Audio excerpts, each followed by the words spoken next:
कोणत्याही वाटणाशिवाय फक्त 10 मिनिटात ही अशी एकदम घट्टसर व रपसपीत अशी छोलेची भाजी तुम्ही करून बघा। लहानांपासून मोठ्यापर्यंत सर्वांनाच खूप आवडेल। फक्त 10 मिनिटात होणारी व बिना वाटणाची ही भाजी आहे व एकदम मऊ असे छोले देखील शिजलेले आहेत, तुम्ही बघू शकता। तर नक्कीच हा व्हिडिओ पूर्ण बघा।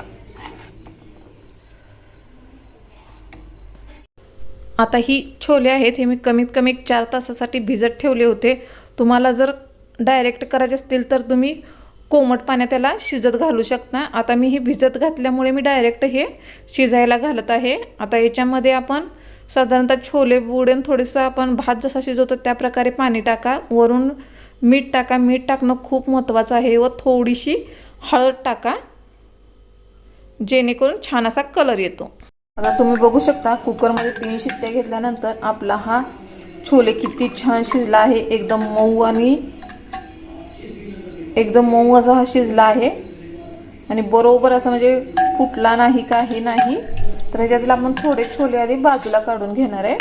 ते कशाला ते नंतर मी तुम्हाला सांगेन। ह्याच्यातील थोडेसे छोले बाजूला काढून घेऊया आणि आता आपण भाजीची तयारी करूया।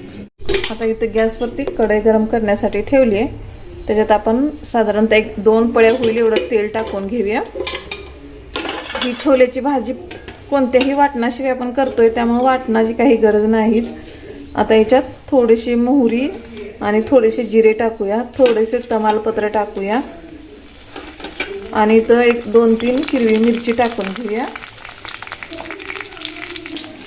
आता हे तेलामध्ये मिनिटभर परतल्यानंतर त्याच्यात आपण एक मोठा साईजचा कांदा चिरून घेतला तो टाकून घेऊया। खूप झटपट होणारी ही छोलेची भाजी आहे, नक्कीच तुम्ही ट्राय करा। आता आपल्याला हा कांदा हलकासा कलर बदलेपर्यंत भाजून घ्यायचा आहे।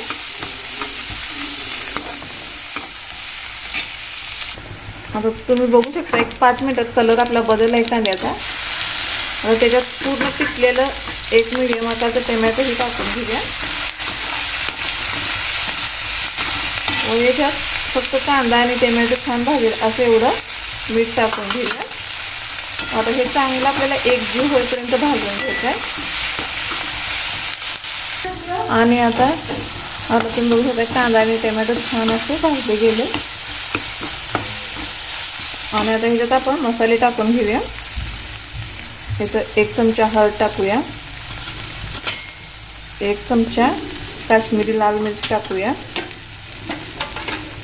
आपला घरगुती काळा मसाला आहे ना तो तुमच्या आवडीनुसार टाकू शकता आणि इथं मी छोले मसाला घेते 1 ते 1.5 चमचा होईल एवढा। आता हे साधारणतः आपल्याला तेलामध्ये छान असं भाजून घ्यायचं आहे। आता सगळे मसाले आपले तेलात छान असे भाजले गेलेत। आता आपण जे शिजवलेले छोले होते ते याच्यात टाकून घेऊया।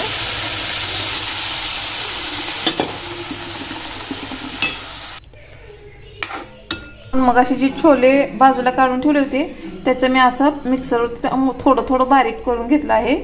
ते पण आता आपण आपल्या आता याच्यामध्ये आपण हे टाकून घेऊया व मिक्स करूया। तुम्ही बघू शकता कोणत्याही वाटणाशिवाय एकदम झटकीपट होणारी ही भाजी आहे। आता मीठ मात्र आपण 2-3 वेळा टाकले त्यामुळे अंदाज घेऊनच तुम्ही मीठ टाका। आता 5 मिनिट झाले, तुम्ही बघू शकता आपल्या ह्या छोलेला किती छान कलर आला आहे।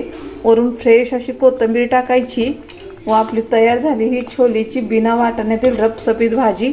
तुम्हाला जर आवडली असेल तर लाईक करा, शेअर करा, सबस्क्राईब करा। धन्यवाद।